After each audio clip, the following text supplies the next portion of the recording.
정부가 원전 산업에 정책 역량을 집중해 원전 최강국으로 도약하겠다고 밝혔습니다. 윤석열 대통령도 올해를 원전 재도약의 원년으로 만들겠다고 말했습니다. 이를 위해 정부가 어떤 정책을 구상하고 있는지 안덕근 산업통상자원부 장관과 함께 이야기 나눠보겠습니다. 장관님 안녕하십니까? 안녕하십니까? 네. 자, 어제 14번째 민생토론회가 열렸는데 주제가 원전 산업이었어요. 네. 자, 원전 산업을 주제로 정한 이유가 뭡니까? 네, 요즘 저희가 산업 전쟁이라는 표현을 많이 쓰고 있는데요.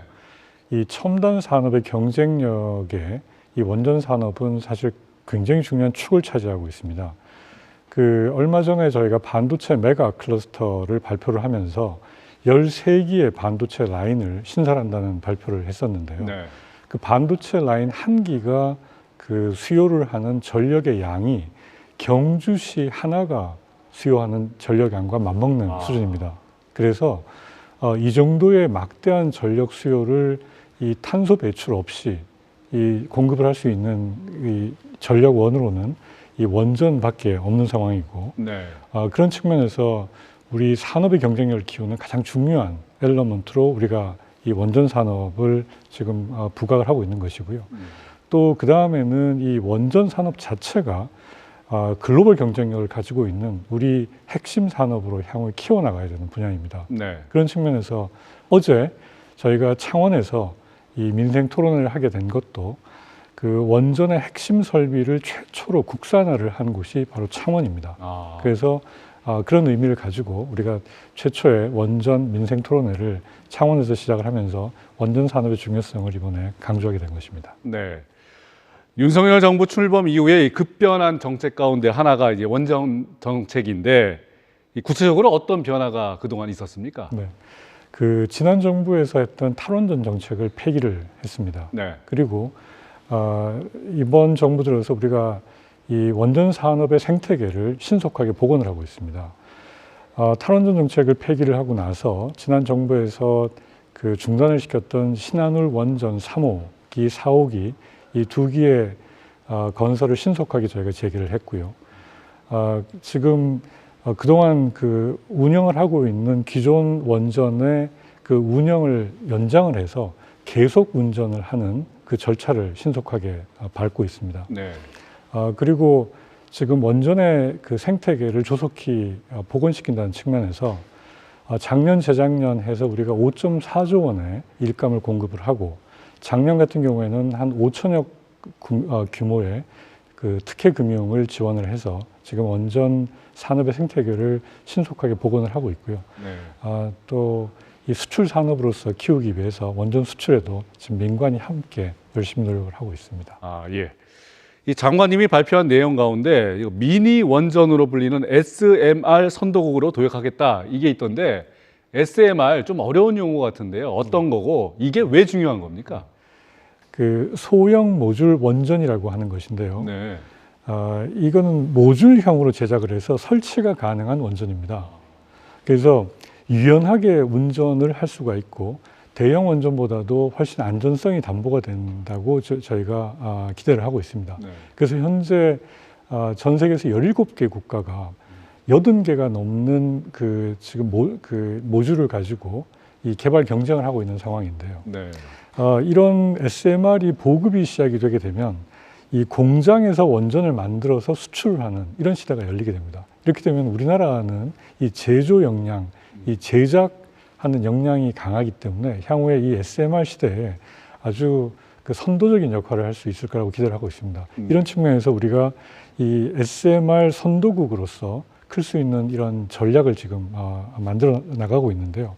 우선은 한국이 이 SMR 분야에서 선도적인 기술을 확보하기 위해서 ISMR이라고 하는 한국형 기술을 저희가 빨리 개발하는데 역점을 두고 있고요. 그 다음에 이거를 SMR 같은 경우에는 대형 원전하고는 다르게 민간의 전문성을 접목을 해서 선제적으로 사업화하는 모델을 저희가 만들고 있습니다. 그래서 이 시장을 선도하는 전략을 저희가 지금 만들고 있고, 그 다음에는 이번에 같은 경남, 창원 이 지역을 중심으로 해서 SMR 부분에 이 반도체 파운드리와 같은 이 제조 기반을 만들 수 있는 그런 역량을 지금 조속히 국내에 구축을 하는 작업을 하려고 하고 있습니다. 네. 자, 앞으로 정부의 원전 정책 어떤 분야에 중점을 두고 추진할 계획이신지요? 네, 올해 이제 이 대통령께서 강조하신 것처럼 원전 생태계 복원의 원년으로 저희가 삼고 네. 원전 생태계를 완전히 지금 복구시키는데 역점을 두고자 합니다. 그래서 올해에도 한 3.3조 원 규모의 일감을 공급을 하고 네. 특혜 금융을 한 1조 원 규모로 지원을 해서 완전히 이제 우리 원전 생태계를 복원하는 작업을 저희가 완료를 하려고 하고 있습니다.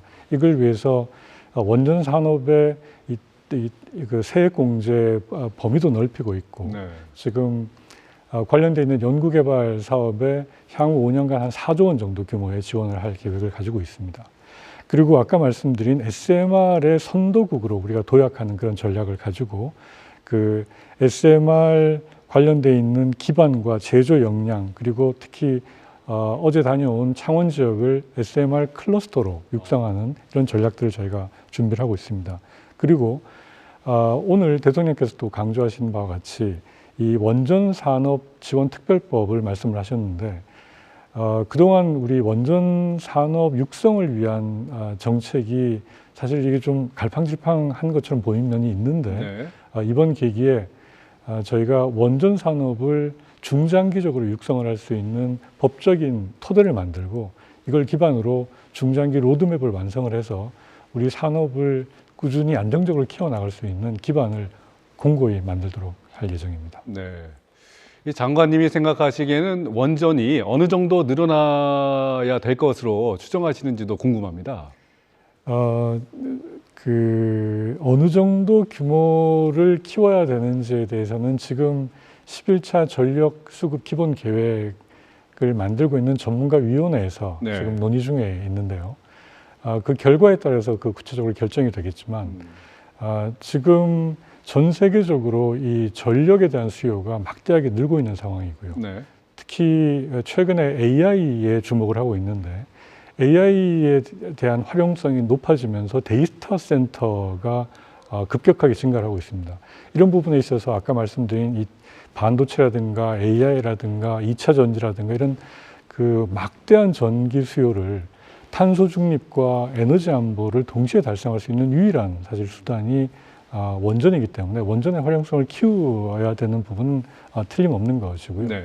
그런 측면에서 얼마 전에 있었던 지난 12월에 있었던 유엔 산하의 기후변화 협약 당사국 총회 28차 당사국 총회 우리가 COP28이라고 하는 거기에서 우리나라뿐만이 아니라 미국, 일본, 영국, 프랑스 같은 이런 주요 국가 22개가 모여서 2050년까지 전 세계 원전 이 설비를 3배를 늘리겠다라고 합의한 바가 있습니다. 그래서 이런 측면에서는 향후에 우리도 원전의 활용성은 앞으로 커질 거라고 기대를 하고 있고요. 네. 구체적인 수치나 속도에 대해서는 이 전력수급 기본 계획을 만들고 가는 과정에 전문가들과의 논의 과정에서 구체화될 것이라고 예상하고 있습니다. 네.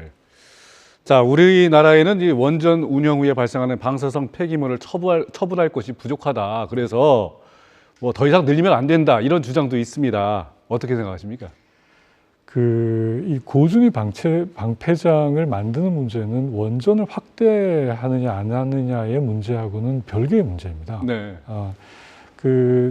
지금 탈원전을 지금 선언하고 나온 독일뿐만 아니라 전 세계에서 원전에 대한 의존도가 가장 높은 프랑스 두 나라 모두 이 법을 만들고 고준위 방패장에 관련되어 있는 시설을 만드는 작업을 지금 진행을 하고 있습니다.